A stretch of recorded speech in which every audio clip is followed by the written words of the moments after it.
Hello again, Boomhauer. Been a while. So, for this video, this is going to be different than a lot of the other ones that I've made.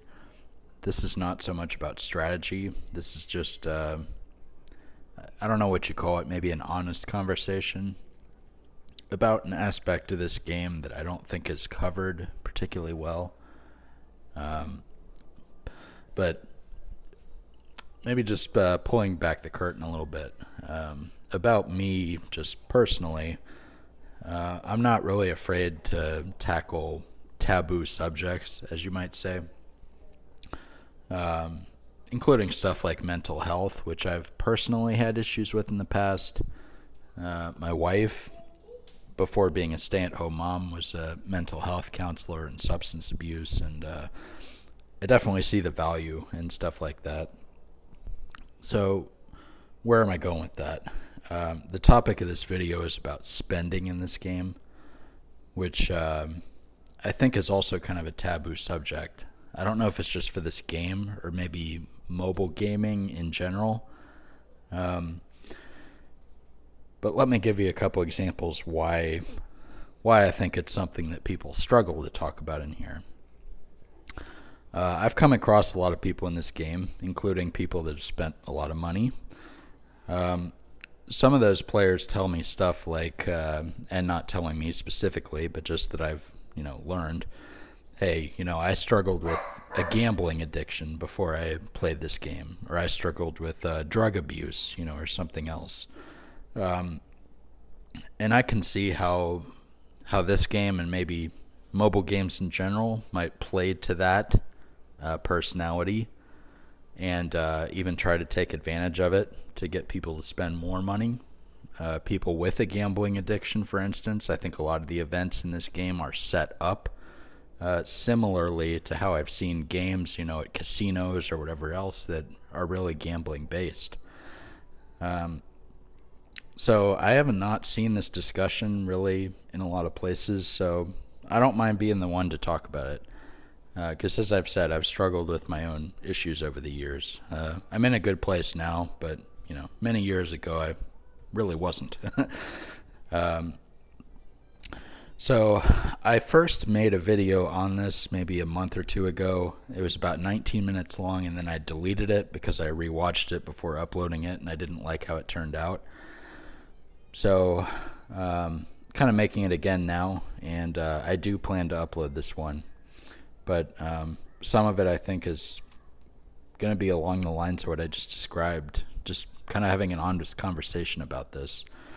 And one reason why I'm thinking now is a good time to do this is because of this Discord group that's formed recently, a boycott for global PNS, because they've had a lot of updates recently that were really badly conceived. Makes you wonder who came up with that. I joked, quote unquote, joked with some people.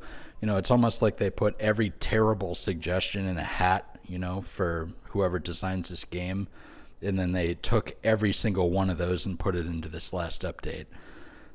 So what you get with that is you get people threatening to boycott the game because they've kind of ruined the game. So we'll see where that goes, but that's not the point of this. But, it kind of speaks more generally to this spending and kind of what goes into the spending in this game.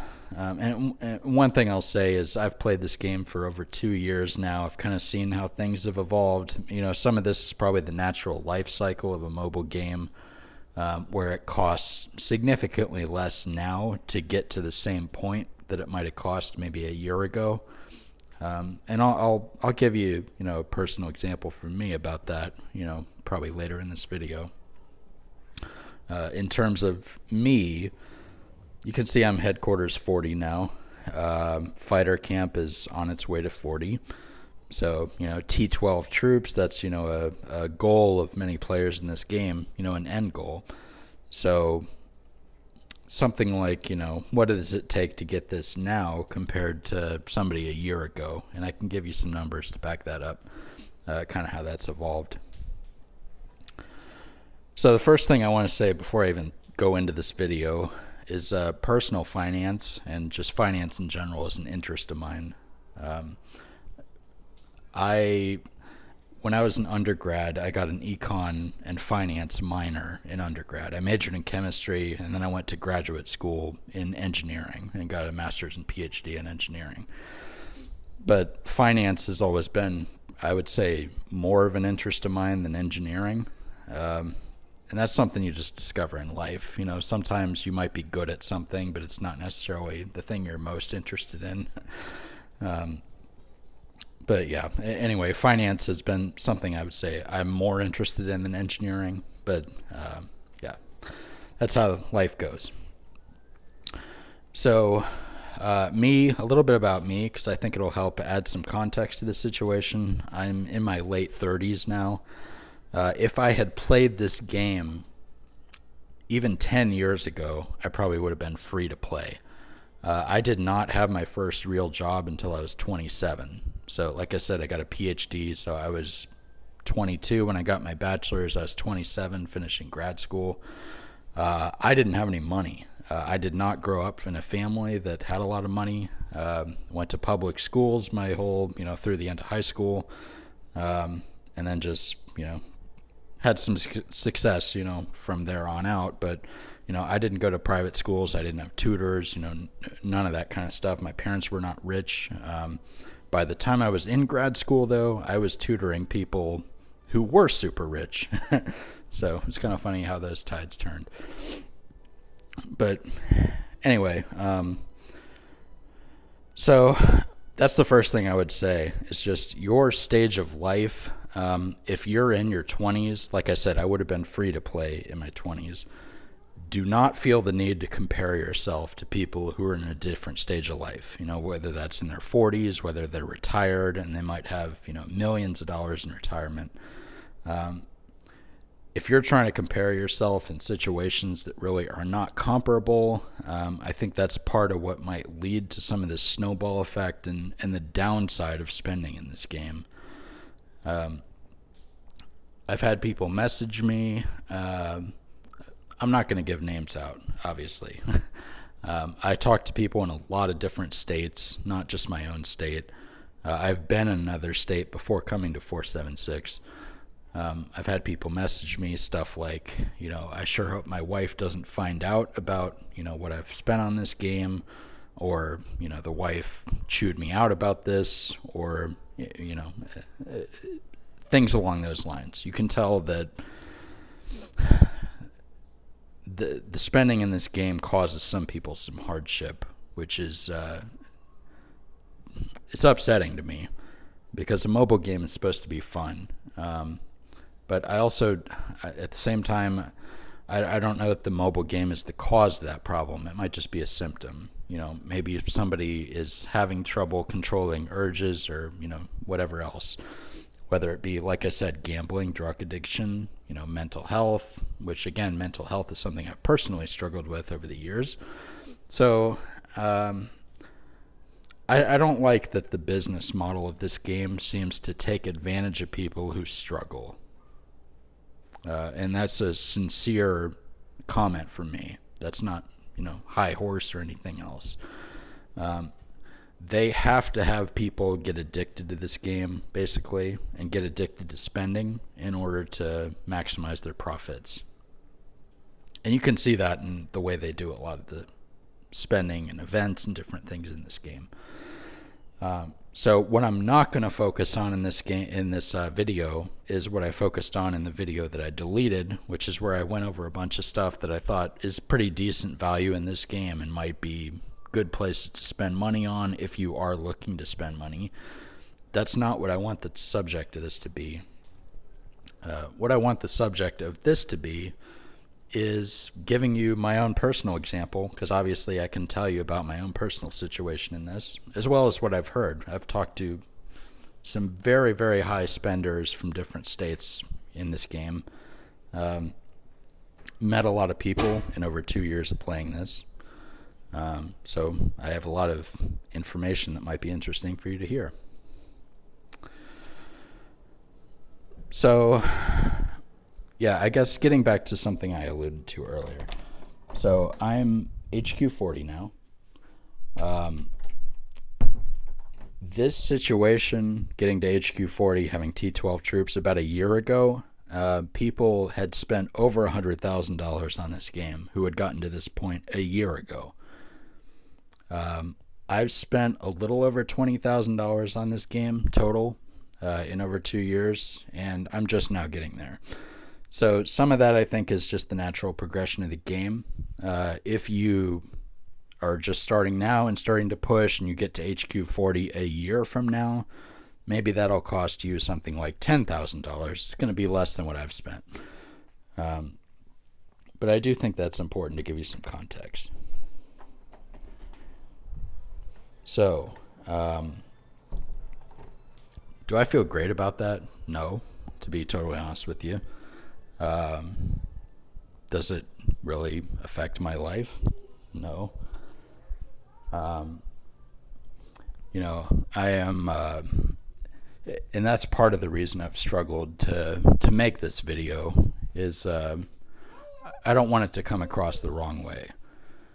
I'm a personal finance guy. I have a lot of, attention to detail in that regard.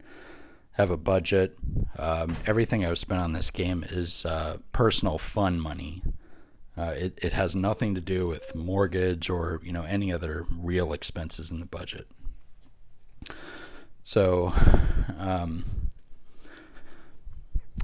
don't know.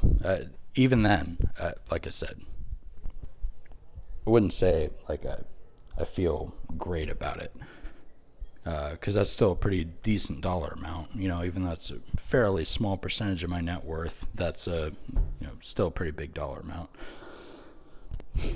But I think it is important to mention that, because say you're somebody who's HQ 37 now and you're pushing to 40, you might be wondering how much it's going to cost, and if you think it'll be $2,000 or $3,000 or $5,000, you're underestimating it. I'm just telling you. So don't get locked into that snowball pattern and end up in a place worse off than you probably should have been. All right, let me finally get that help done there. Okay. So where am I going with this? If you're watching this video, I've put some decent content on this video. I kind of wish I had put more on the Ultimate Challenge, especially going to 275. Some of these stages above 265, I think 261, 266, 267 are all very hard Ultimate Challenge stages. I wish I'd put some up there about that. But it's kind of like, what am I doing with this channel?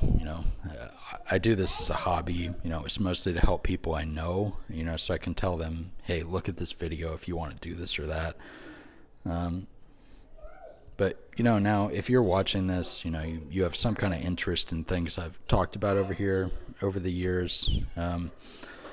So what I would say is, I wish you all the best, really, in your own personal finance situation, personal relationships, everything that factors into that. And two recommendations I would have: if you're at a stage where you're still trying to get out of debt, I would recommend Dave Ramsey.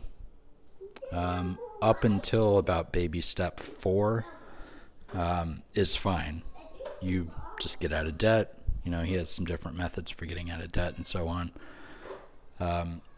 After that, I like this show called The Money Guy Show, which is really more into maximizing wealth beyond just getting out of debt. Those are two things that I've found very useful resources for myself over the years. I'd highly recommend both.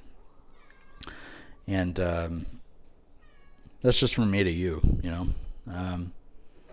Don't hide stuff from your spouse. Set a budget. Figure out what you can spend on this game each month. If you don't spend all of it, that's fine. Just figure out what you can afford to spend and stay under that. That's what I do. And even then, like I said, that's why I'm giving you my personal experience. Even if you do that, you may not feel great about it in the end, but that's part of a mobile game. So I don't know. I mean, yeah, hopefully this has been an interesting discussion for you.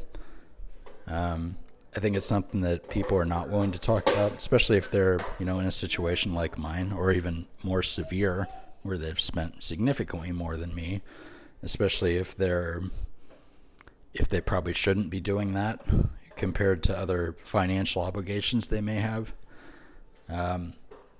This kind of thing can really ruin lives and stress relationships and all that stuff, which is upsetting to me. So if I thought there could be some good out of discussing it when I haven't seen it discussed anywhere else, then I was willing to do it. So that's kind of my thoughts on this. And you know where to reach me. If you have anything to discuss, personally on this, that's my Discord. You can always contact me there if you want to discuss anything further. Wish you all the best.